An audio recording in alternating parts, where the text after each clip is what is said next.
पीवा पानी पाई बीडीओ को घेरिले नयागढ़ जिलार लक्ष्मी प्रसाद और पंडुसर पंचायत लोके फेब्रुआरी प्रथम सप्ताह पीवा पानी संकट देखा देथिबा अभियोग रे बीडीओ को स्थानीय लोके अटक रखी समस्या अवगत कराइथिले 7 दिन भितर समस्यार समाधान कराजिबार प्रतिश्रुति वीडियो देबा परे आंदोलन प्रत्याहृत होइथिला एवं वीडियो मुकुलिथिले।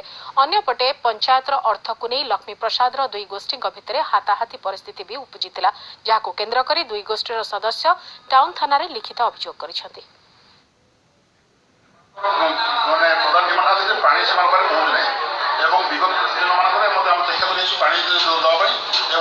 सरकार विभिन्न जगह पानी सोर्स अनुसार जहाँ एक्चुअली सरपंच सहित कथा पाइले जो 3 जगह गाँव दवा पानी से 3 गाँव को आम पानी साफिसिएंट जोगे देवु आउ अन्न जो अच्छी सोर्स खड़ा होता गवर्नमेंट लेवल टाइम देखिए भी उपरोक्त अवस्था।